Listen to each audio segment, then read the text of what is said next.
Lumineux, le père du dimanche. Certains hommes attendent le dimanche pour aller à l'église. Lui, il attendait le dimanche pour voir sa fille. C'est l'histoire de Camille, une petite fille de 8 ans. Ses parents étaient séparés depuis 2 ans.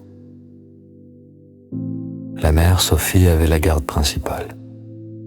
Le père, Marc, venait la chercher un week-end sur 2. Au début, tout semblait normal.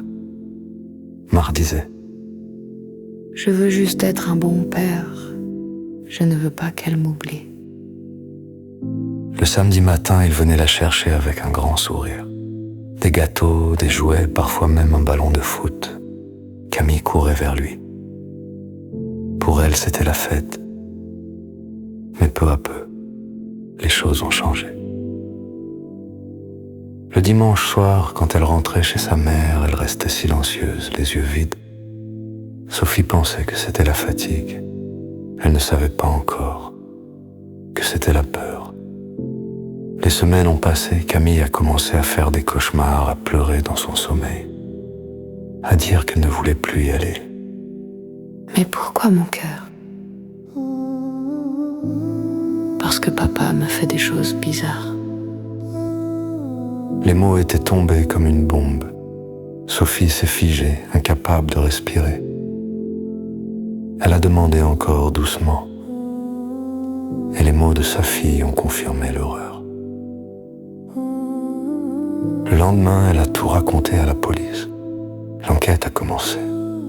Marc a nié. Bien sûr, les monstres se cachent toujours derrière les masques d'hommes bien.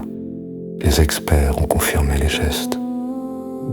Et ce jour-là, un juge a décidé que Marc ne reverrait plus jamais sa fille. Aujourd'hui, Camille grandit doucement, entourée d'amour. Mais son cœur porte une cicatrice invisible. Parfois, elle demande: Maman, pourquoi il a fait ça? Et Sophie répond: parce qu'il avait oublié ce que veut dire aimer. Être père, ce n'est pas donner la vie. C'est protéger la vie qu'on a donnée. Et quand un homme trahit ce rôle, il ne mérite plus ce nom.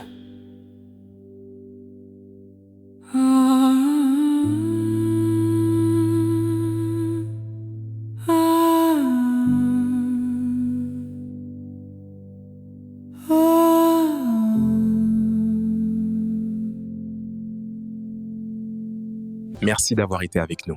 Chaque jour, une histoire, une vérité. Narom Fouamt, la vérité dans la lumière.